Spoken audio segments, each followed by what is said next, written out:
Autovid.ro a lansat o nouă platformă pentru cumpărarea de mașini noi de la importatori și dealeri oficiali. Mecanismul este simplu și la îndemână. Practic, ceri oferta de pe telefon și ești sunat în cel mai scurt timp pentru programarea unui test drive la reprezentanță. Acesta e cel mai scump Duster pe care ți-l poți cumpăra cu cel mai înalt nivel de echipare și anume Extreme, cu cea mai înaltă și puternică motorizare și anume hibridul de 140 de cai putere. Dar astăzi vom cântări plusurile și minusurile pentru a vedea dacă merită să-ți cumperi această mașină care costă 26.650 de euro cu TVA inclus.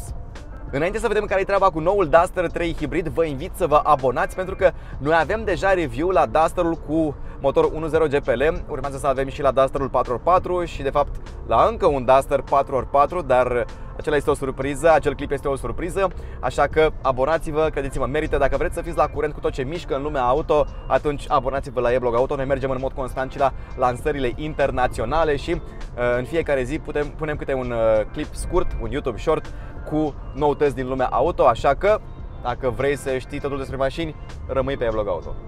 Vă spuneam că în acest review vom cântări plusurile și minusurile. Deci, exact în aceste două categorii voi împărți acest review. 1. Chestii care nu-mi plac, 2. Chestii care îmi plac. Și pentru că sunt o persoană mai cinică, vom începe cu chestiile care nu-mi plac la această mașină, după care vom continua cu cele care îmi plac.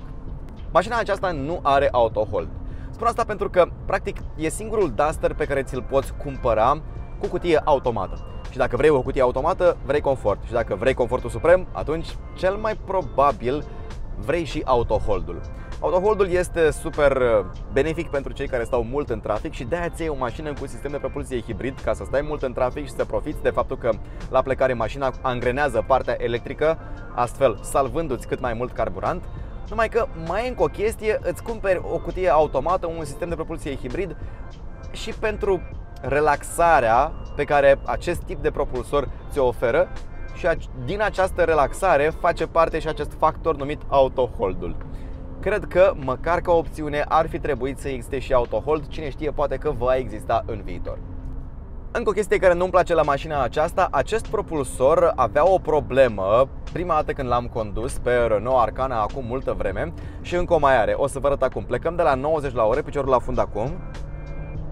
Accelerăm, accelerăm, accelerăm, accelerăm. Și la 120 mașina încetinește puțin, după care continuă să accelereze. Acest comportament este poate un pic ciudat pentru cei care n-au mai condus un Duster sau nu neapărat un Duster, orice alt produs Dacia sau Renault ce are acest propulsor 1.6 hibrid 140 de cai putere cu cutia multimodală. Poate e ciudat pentru voi cei care n-ați mai condus, dar cei care au astfel de sisteme de propulsie știu treaba asta și anume că la 120 de km pe oră mașina aceasta are un mic, cum să zic eu, parcă își trage răsuflarea așa. După ce a ajuns la 120 face ok, și acum hai mai departe. Din ce înțeleg eu, treaba asta se întâmplă pentru că la acea viteză, practic, mașina aceasta are 4 viteze pentru motorul termic și 2 pe electric. Se pare că la 120 de km pe oră mașina schimbă în treapta a doua a motorului electric și de aceea avem acea gaură de cuplu. Treaba aceasta am văzut-o un pic mai ameliorată pe noul Clio, care are același sistem de propulsie, dar dezvoltă 145 cai putere. Acolo parcă nu mai e la fel de evidentă chestia asta, golul acesta de cuplu, dar pe Duster 3 încă este și treaba asta nu-mi place. Și dacă ai 50 de km pe oră și piciorul la fund acum în Duster hibrid, accelerația se întâmplă astfel: 90, 100, 110, 13, 20, avem acel hâc, 130. Bine, 127, dar 130 aproape. Deci, atunci când mașina începe să accelereze, în afară de acea răsuflare pe care și-o permite la 120, mașina accelerează destul de puternic și foarte liniar. Așa că atâta timp cât te înveți cu acel moment de respiro al mașinii la 120 de km pe oră, e super tare acest propulsor și la viteză înaltă. Mașina aceasta are o accelerație un pic elastică și vă voi exemplifica acest lucru punând o cameră lângă picioarele mele, acolo în compartimentul pedalier. Veți vedea cum eu accelerez și durează o secundă, sau cel puțin așa se simte, ca și cum ar fi o secundă, până când mașina chiar începe să accelereze. Treaba asta e pentru că, evident, toate calculatoarele care gândesc în acest sistem propulsor trebuie să se hotărască ce trebuie să facă. Acum avem 50 la oră, piciorul la fund acum. Și abia acum avem 70, 76, 82. A durat puțin până când mașina a început să accelereze. Asta e singura chestie. O să vă mai arăt încă o dată treaba asta. Iată, acum avem circa 65 km pe oră, da? 3, 2 și 70, 75, 80, adică durează puțin până când viteza efectiv începe să crească. Asta nu e o chestie pe care, să zic așa, doar Dacia o greșește. Sunt mai mulți producători care au acest lag, să zic așa, la accelerație. Nu e o chestie, să zic eu, atât de gravă, dar poate treaba asta va conta pentru unii dintre voi. Frânarea nu se poate doza cu atât de multă acuratețe. De exemplu, să zicem că ești, cum știu eu acum, pe un drum secundar, am 60 de km la oră și apeși pedala de frână doar puțin. Iată, apăs doar puțin și mașina frânează doar puțin. Doar că acum, deși eu țin piciorul la aceeași poziție, de la un punct încolo, pentru că mașina a introdus și frânarea regenerativă în discuție, mașina a început să frâneze mai tare, deși eu n-am mișcat piciorul pe pedala de frână. O să vă arăt din nou chestia asta, de aceea avem camera acolo. Iată, de exemplu, acum am 75, da? Și pun frână puțin. 70, 65, 61 brusc, 53 brusc. De la un punct încolo, iată, 40, 35, 30. De la un punct încolo, mașina începe să frâneze mai tare, deși tu nu miști piciorul pe pedala de accelerație. Treaba asta creează acest comportament non-intuitiv al frânării. Partea bună, ca să zic așa, e că nu doar Dacia e de vină pentru treaba asta, ci cam toți producătorii, oricâte sute de mii de euro ar costa mașina, cam toți producătorii care au mașini cu sistem de propulsie hibrid, plug-in hybrid sau chiar electrice, se fac vinovați de acest comportament. Pentru că asta se întâmplă. De la un punct încolo, mașina trebuie să cupleze și frânarea regenerativă. Chit că o cuplează la început, chit că o cuplează la un moment dat pe parcursul frânării. Frânarea regenerativă trebuie și ea cuplată. Și atunci când se cuplează și ea, mașina mai încetinește puțin. Deci, deși nu doar cei de la Dacia sunt vinovați de acest comportament, nu pot să zic o chestie care îmi place foarte mult și cel mai bine îți dai seama de treaba asta când conduci o mașină clasică cu propulsor normal, da? Cu combustie internă, fără alte brizuri, fără mild hybrid, fără plug-in hybrid, fără mai știu eu ce, sau fără hibrid cu autoîncărcare. Conduci o mașină clasică și acolo când frânezi simți că totul se întâmplă extrem de gradual. Extrem de gradual. Aici nu e la fel. E bine, acestea fiind zise, hai să vorbim despre lucrurile care îmi plac la noul Duster. Pentru început, îmi place foarte mult consumul. Mașina aceasta în oraș este o plăcere de utilizat pentru că folosești cât mai mult partea electrică a propulsorului, pe care mașina o încarcă foarte eficient. Asta înseamnă că, de fapt, consumul tău de carburant scade și scade drastic. Pentru că mașina aceasta, în București, într-o zi de vineri în care toată lumea a încercat să plece din oraș pentru că urmează un weekend prelungit, într-o astfel de zi, mașina aceasta a scos un consum de 4,5 litri la 100 de kilometri, cu ce pornit cu două persoane mergând prin București. Și asta, credeți-mă, nu prea am iertat mașina. Hai să zicem, poate conduci mai puțin intuitiv decât mine, 5 în oraș. Hibridul e hibrid. Încă o parte bună, mașina aceasta utilizează un sistem de propulsie popular. Treaba asta va fi foarte importantă pentru atunci când mașina aceasta va îmbătrâni. Vă spuneam, 1.6 full hybrid, 140 de cai putere în total și cutia multimodală care practic are și ea un motor electric.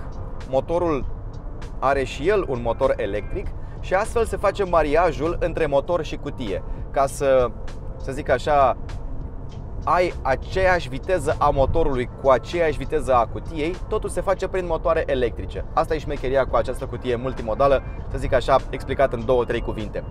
Treaba asta, să zic așa, e un sistem unic pe piață. Și pentru că este un sistem unic, stai și te gândești, ce va însemna asta pe viitor? Va fi ușor de reparat, va fi, nu știu, ușor de înlocuit, se vor găsi piese. Eu cred că, pentru că cei de la Renault pun acest sistem propulsor pe super multe mașini, îl pun pe Clio, Îl pun pe Dacia Duster, pe Jogger, pe o grămadă, pe Arcana, pe model, pe Captur și pe probabil alte modele pe care eu le uit acum. Pentru că este un propulsor popular, înseamnă că la un moment dat va exista o cerere mare de reparație a acestor sisteme. Cererea aceea mare va genera costuri de reparație mai reduse. Pentru că am văzut des treaba asta în comentarii. Dar e cutia aia care, dacă se întâmplă ceva la ea, trebuie să o schimbi pe toată. Ok, bun, și chiar dacă ar fi așa, dacă în viitor mai mulți oameni au nevoie de lucrul ăsta pentru că este un sistem popular, atunci prețurile scad, nu-i așa? Eu cred că treaba asta reprezintă un plus pentru cei care vor să țină aceste mașini poate chiar 15-20 de ani. Încă un plus, calitatea îmbinărilor. Da, în mașina aceasta în mare parte este plastic. Un plastic cu un design foarte frumos, un plastic extrem de dur, care nu flexează nici măcar pe consola centrală. Deci dacă tragi de consola centrală, până acum consola centrală era un minus, așa, făceai așa pe ea și un pic bălângănea. Nu bălângăne deloc această consola centrală, n-are nici cea mai mică, cum să zic eu, nici cel mai mic indice de elasticitate. Este o consolă rigidă, e plastic ranforsat cu beton, cum îmi place mie să zic. Dar pe lângă treaba asta și îmbinările sunt mai bine gândite. Eu cred că treaba asta va ajuta mașina aceasta să aibă o viață îndelungată, să nu mai obții acei greierași pe care îi aveai cândva în aceste mașini. Ca să nu mai spun că aici, pe ușă, unde ții cotul, cel puțin pe acest nivel de echipare, există o zonă plăcută la atingere. Deci cotiera din stânga, ca să zic așa, de pe mânerul ușii, nu e din plastic simplu, ci este acoperit cu ceva plăcut la atingere. Spun asta pentru că în review-ul de la 1.0, de la Dusterul 1.0 cu nivel de echipare, cred că Journey era, oricum unul dintre cele două niveluri de echipare cele mai înalte, plasticul era expus aici. Încă un lucru care îmi place, mașina aceasta îți oferă tehnologia de care ai nevoie, nu tehnologie doar ca să ai tehnologie. De exemplu, ai camere 360, acum nu le pot activa pentru că suntem în mers, dar avem aici camere 360, vedeți că nu pot să activez. În același timp, Android Auto, Apple CarPlay, wireless, sunt mulți care au așa ceva. Avem și un încărcător cu inducție aici. Avem martor de coliziune frontală cu detectare a pietonilor. Avem un blind spot assist, avem cruise control, avem toate lucrurile acestea care sunt tehnologic avansate, dar nu extrem de avansate sau nu inutil de avansate, ci avansate, dar și utile.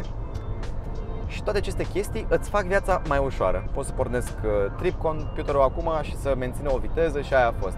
În același timp, mașina mă și atenționează dacă depășesc banda de circulație. Iată, o să încerc un pic pe dreapta acum.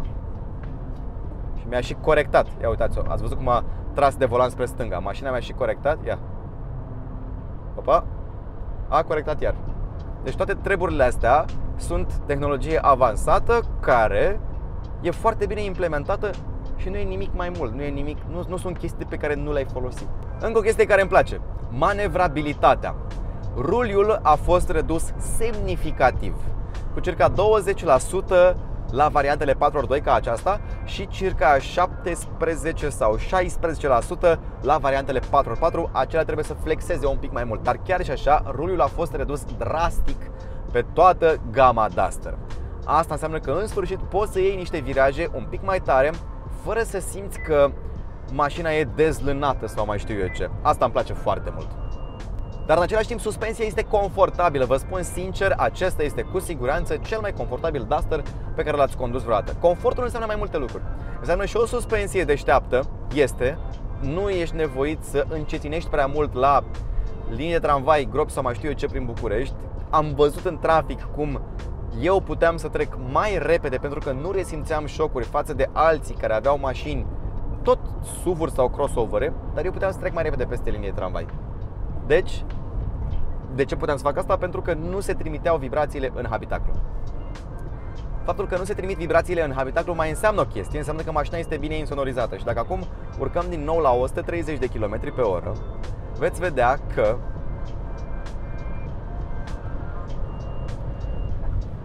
zgomotul nu a crescut aproape deloc. Avem 130 de km pe oră și nu sunt nevoit să ridic vocea pentru a vorbi cu cineva care se află lângă mine sau cu cineva care se află în spate. Treaba asta, nu știu cum să vă zic, e o chestie foarte importantă pentru acest nou Duster, pentru că vechiul Duster niciodată n-a fost o mașină confortabilă, în adevăratul sens al cuvântului, la drum întins. Și în primul rând, insonorizarea. Aici e altă discuție. Tot la plusuri aș pune, și știu că aici nu mulți dintre voi veți fi de acord cu mine, dar o să fac asta. Tot la plus aș pune și prețul. Să spunem, da, 26, hai să spunem 27.000 de euro, da? La 27.000 de euro tu ai un SUV compact cu sistem de propulsie hibrid, cu un consum excelent, da? Nu sunt mulți care îți oferă așa ceva, de fapt nu e nimeni care îți oferă așa ceva la banii ăștia, dar am văzut în comentarii unii care spun, da, dar la banii ăștia mi-au Tucson. Ok, du-te și ia-ți tu un Tucson la banii ăștia, care e exact 27.000, îți vei lua un Tucson Kel, care e bine echipat încă din varianta de bază, dar e un Tucson Kel, unul la mână, și doi la mână este un Tucson cu 1.6, nici măcar mild hybrid, nici măcar nu, adică nu vine vorba de full hybrid ca acesta, nu e nici măcar mild hybrid. Îți iei un 1.6 și dacă Tucsonul ăla tău îți consumă 4, 5 sau 5 în oraș, cum face mașina asta, Tucsonul tău de 27.000 de euro, da? Dacă îți consumă 5, cum face mașina asta, vin și cumpăr mașina aia, îți dau pe ea 40.000 de euro acum. Spațiul mi se pare încă un plus al acestei mașini, pentru că, deși din exterior mașina pare mai compactă, mai mică, mai musculoasă, mai închegată, aș spune eu, din punct de vedere al designului, mașina aceasta nu și-a schimbat dimensiunile. În continuare ai un spațiu în portbagaj de circa 430 de litri, deși este un sistem de propulsie hibrid, care acolo undeva sub bancheta spate și un pic în portbagaj are nevoie de un pic de spațiu pentru niște componente. Ei bine, în ciuda acestui lucru, tot ai spațiu de 430 de litri, care mi se pare super tare. Încă un plus notabil, scaunele. Scaunele acestea sunt mult peste ce a avut Duster-ul vreodată. În primul rând, spuma din ele este alta, este altfel. Mi se pare că e un pic moale la început, după care partea aceea moale se tasează repede pe măsură ce te așezi și intri în partea de spumă cu densitate mai mare, deci o spumă un pic mai fermă, care e gândită să te țină într-un loc. Și asta mi se pare că face. Plus că forma scaunelor este mult mai bună. Pe această versiune pe care o conduc eu, pe Extreme, am și reglaj lombar, am și reglaj pe înălțime. Evident, și volanul poate fi reglat pe adâncime și pe înălțime, astfel că e super ușor să-ți găsești o poziție confortabilă, o poziție în care simt că pot să merg mulți kilometri, pot să conduc mult. Și am mai condus și la lansare mașinile acestea mulți kilometri, ore întregi, și, cum să zic eu, nu m-am simțit obosit când am coborât. Iar tapiseria aceasta, care vine pe nivelul de echipare Extreme, care e acea tapiserie deșteaptă ce nu se pătează, poți să vergi pe ea cola, shawarma, vitriol albastru de metil, ce mai vrei tu, ștergi cu o cârpă, dai cu o lavetă și se șterge instant. Căutați pe net, cred că Brato a făcut o serie de clipuri cu asta. Credeți-mă, a vărsat omul tot ce se putea pe scaunele astea, se curăță imediat. O altă chestie care îmi place foarte mult: ergonomia și ideile deștepte de la interior. De exemplu, îmi place foarte mult că ai aceste U-clipuri, aceste mici prinderi puse prin toată mașina, ca tu să poți să pui anumite accesorii. De exemplu, aici unde avem acest suport de telefon, aici este un U-clip. Mai este un U-clip acolo în dreapta în care aș putea să mai pun, de exemplu, un suport de pahar. Mai există un accesoriu U-clip, cum ar fi un cârlig. Dacă vreau să pun acolo o sacoșă, îmi pun un cârlig acolo în acel U-clip și o să am tot timpul o sacoșă, un cârlig de sacoșe la îndemână. Ai și în portbagaj, ai și aici în spate un U-clip. Mi se pare foarte tare chestia asta, pentru că îți permite să personalizezi mașina după nevoile tale. Încă o chestie care îmi place foarte mult. Ăsta e telefonul meu. Nu-l pun aici în suport, să zicem, da? Dar aici, jos, unde îl pun, în spatele selectorului de viteze, este o indentație făcută, astfel că telefonul meu stă la fix aici, fără să cumpăr un suport. Pur și simplu telefonul stă, se reazemă în partea superioară a acestei console centrale, care și ea este scobită exact pe mijloc, cât să intre un telefon. Și telefonul meu stă acolo perfect, fără să am un suport de telefon. Deși la acest nivel de echipare ai și suportul ăsta de telefon inclus. O grămadă de idei mici și deștepte. O altă idee mică și deșteaptă: legea Uniunii Europene spune acum că la fiecare pornire mașina trebuie să pornească și ea toate sistemele de siguranță, inclusiv acel sistem care te atenționează când treci de limita de viteză. el te atenționează și când treci cu 1 km sau 2 peste limita de viteză, astfel că poate deveni enervant. Există aici butonul de siguranță pe care dacă îl apeși de 2 ori, atunci ai intrat în My Safety Personal și anume tu în My Safety Personal îți configurezi toate aceste sisteme de siguranță, le lași pe toate active în afară de acest martor care țiuie când tu în loc de 100 de km/h ai 101. Apeși iar de 2 ori, se reactivează. Totul pus la îndemână. Ergonomic, inteligent, deștept, cu cap. Și nu în ultimul rând, exteriorul. De ce să ne ascundem? Prima oară cumperi o mașină cu ochii. O vezi culorile care sunt, vezi designul ei, vezi modul în care te impactează aerul pe care îl dă mașina, pe care îl emană mașina. Din punctul meu de vedere, Dusterul 3 arată super bine. Nu e doar punctul meu de vedere, sunt foarte mulți care sunt de acord cu chestia asta. Mi se pare că e un motiv important, e un motiv subiectiv, dar e un motiv important. Mulți prima oară își aleg mașina sau măcar își micșorează lista de posibile alegeri după design. Mașina asta arată super tare. Bun, cam asta a fost lista mea cu plusuri și minusuri despre Duster 3 în varianta hibrid.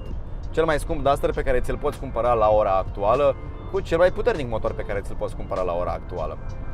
Vă rog, spuneți-mi și voi în comentarii plusurile și minusurile voastre. Dacă mai aveți adăugiri, vă rog să mi le spuneți.